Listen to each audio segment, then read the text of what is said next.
So it's all about a buzz in the garden. That buzz, of course, is bees, and bees matter. We're going to talk about beesmatter.ca, buzzing gardens, and also about pollinating plants with Paul Zammit this morning. Paul, you love bees overall. I do. I think they're very, very important, fundamental to all the food that we eat and just the survival of plants all around the world in general. They are critical. Yeah, National Planting Week, that's coming up June the 5th to the 12th. Bees Matter has designated that. And what do we have here? We have some wonderful seed packages with some native plants that, even though that's the planting week, we can certainly get started now. We should be gardening all of the time. So in these packages, you've got some wonderful natives that you can be sowing the seed for. You can either do them directly into the garden, Frank, or I would suggest, because they're perennials a little bit slower, starting them in advance, sprinkle them, press them into the ground. No need to really bury them. And then put them into a humidity chamber. Want to get some moisture on top of them. Right there. Thank you, my friend. Yeah. And then we'll just give them cover up so that they can have some humidity in order to be able to germinate. Now those seed packs are totally free. You can go to beesmatter.ca to find those. Tell me about some of the plants. They're non-invasive. That's important too. Very important. That's one of the buzzwords that we hear around right now, so people are concerned about what they're planting. So they've very carefully selected some native plants, including many of my favorites: Liatris, magnet to the bees and to the butterflies; Helenium or sneezeweed. Doesn't make you sneeze.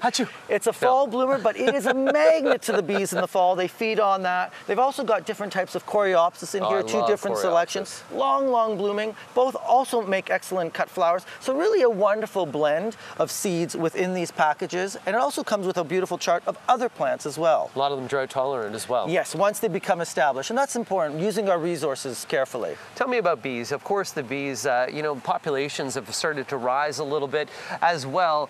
They are the workers in the garden that help us with our food. For sure. So much of our food depends. We wouldn't have apples and strawberries if it were not for bees, cucumbers. So people need to be very conscious of that. They're also very responsible for our plants multiplying all around the world, for setting seed. So they do so much, not only our non-native bees, but also native bees as well. So really critical. They create new varieties too sometimes as they're going around. They do a little bit of playing. We see that with some of our hellebores in the garden here. It's like, I don't recognize that one. And they'll result in new hybrids forming. And the end product, of course, is honey. And honey is something that never goes bad. That's true. They found it in the pyramids. It lasts forever, and it's so good for you. All sorts of nutritional properties. So there you go. That's the buzz in the garden. If you want to learn more, go to beesmatter.ca. Paul, thanks. My pleasure.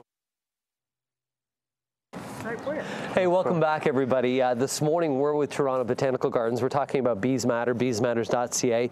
Paul Zammit's with me, Kathy as well. This is your hives here at TVG. Yeah, this is awesome. Yeah, awesome.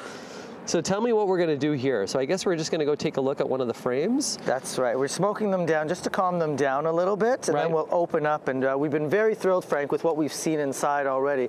Great temperament, lots of production already, which is getting us quite excited. And with the coming temperatures, we'll certainly see a lot of activities from them. But just look at the volume of them. Yeah, as it's cooler temperatures, they're a little less active. As the temperature warms up, they seem to really go out there and work. You can see right now, we're just waking them up a bit, so you can see a few flying around.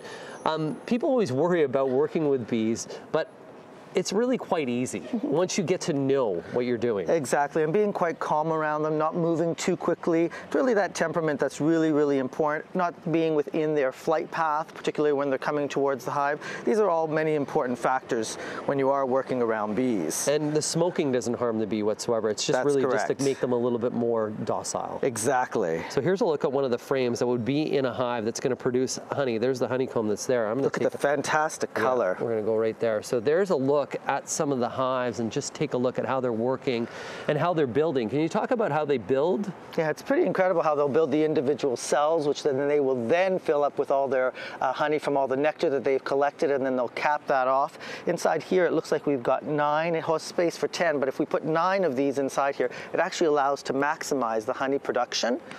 And if the queen leaves the hive, what happens? We get a swarm, and that has happened here, where we see thousands of bees follow the queen. It's quite magical to see, and she'll just nest in a branch, and then all of them would follow her, and then we just simply go out and collect them, get them into a box, and try and get them back to a hive. Yeah, once you put the queen in the hive, they all follow. They do follow. That's amazing. So there's a look at the hive that's there. One thing that we really want to promote today is about National Planting Week. That's going to be June the 5th to June the 12th. That's where you can get those those beautiful seeds.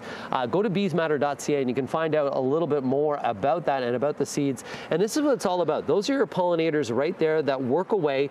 And you said these are all the females. That's correct. That's correct. And let's look at the volume of the honey that's inside there already. Look, you can see the honey right there. So there's a little look inside the hive. Coming up a little bit later, we'll talk more about the bees. That's your buzz in the morning right here on BT. You get it, BT? I do. All our beautiful honeybees. Hey, good morning, everybody. I'm amazed, Paul. I'm amazed. You just told me something about this honey stick, and that's what a bee produces in its entire life? Entire lifetime.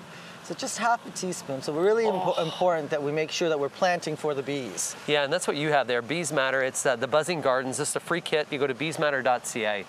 And in the mail, you get this wonderful information package with a list of plants that are native all across the country. And then you get the free packages of seeds in here with things like penstemon and coreopsis and asters. Very, very key for our pollinators. Yeah, and if you're at home right now and you want to maybe help the garden right now, there's a $350 Canadian Tire Garden Center gift certificate that you can go. So you're just going to go to Daily Prizing on our website. You'll be able to get that.